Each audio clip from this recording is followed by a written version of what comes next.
Hello, dear students. How are you all? Welcome to Shipping Minds Minu. I am Dr. Minu Dalal and I am teaching you sociology. तो आज का हमारा topic है, मैंने आपको previous long video में एक थिंकर का नेम मैंने बोर्ड पे लिखा था, दैट इज़ पोलांजा। पोलांजा जो हैं वो एक मार्क्सिस्ट थे और उन्होंने पावर के बारे में बोला कि जो पावर है हम उसे एक सोशल क्लास के रूप में भी देख सकते हैं। हम ये आइडिया लगा सकते हैं कि किसके पास पावर है और किसके पास पावर नहीं है। पोलांजा ने कहा कि अगर आप बुर्जुआज कैटेगरी में आते हैं, क्योंकि वो मार्क्सिस्ट थे, तो उन्होंने वही एग्जांपल दिया कि अगर आप मान लीजिए बुर्जुआ हैं तो आपके पास ज़्यादा पावर होगी, लेकिन अगर आपके पास पावर नहीं है तो आप प्रोलिटेरिएट कैटेगरी में आएंगे।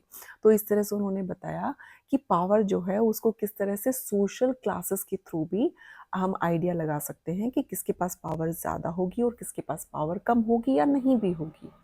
इसी तरह से जो मिशेल फूको हैं, मिशेल फूको आप हमेशा याद रखिए, उन्होंने जो पावर है उसको कभी भी क्रिटिसाइज नहीं किया। उन्होंने कहा कि पावर होना एक अच्छी बात है, उसको पॉजिटिव वे में भी देखा जा सकता है। मिशेल फूको एंड पोलेंजा सम टॉपिक्स पे कुछ ऐसे पॉइंट्स हैं जिस पे वो दोनों अग्री करते हैं पावर के कंटेक्स्ट में।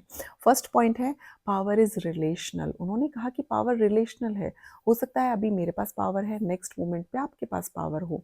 अब जैसे मैं जब आप लोगों को टीच कर रही हूँ तो उस टाइम पावर मेरे पास है, लेकिन हो सकता है जब मुझे कोई टीच करे, मेरे प्रोफेसर्स जब मैं पीएचडी कर रही थी तो उस टाइम पे पावर उनके पास था, चाहे मैं उनके किसी सजेशन से अग्री करूं और चाहे ना करूं, but I have to follow. तो मेरे को उन्हें फॉलो करना ज़रूरी है, मैं उनको पलट के कुछ उल्टा जवाब नहीं दे सकती क्योंकि पावर उनके पास है। इसी तरह से मिशेल फूको एंड पोलेंजा एक और पॉइंट है जिस पे अग्री करते हैं कि उन्होंने कहा कि power is omni presence in social relations, कि पावर जो है वो ओमनी प्रेजेंस यानी हर जगह है, सोशल रिलेशन में भी। इवन बेशक से आप कितना भी कहें कि हम हस्बैंड वाइफ हैं, हम बहुत इक्वल हैं, दोनों मिल बांट के काम करते हैं, लेकिन ऐसा नहीं होता है। तब भी किसी एक के पास पावर ज़्यादा होती है, किसी के पास कम। आपने अपने फैमिली मेम्बर्स में भी देखा होगा कि कुछ आपके फैमिली मेम्बर्स होंगे जिनके पास ज़्यादा पावर होगी।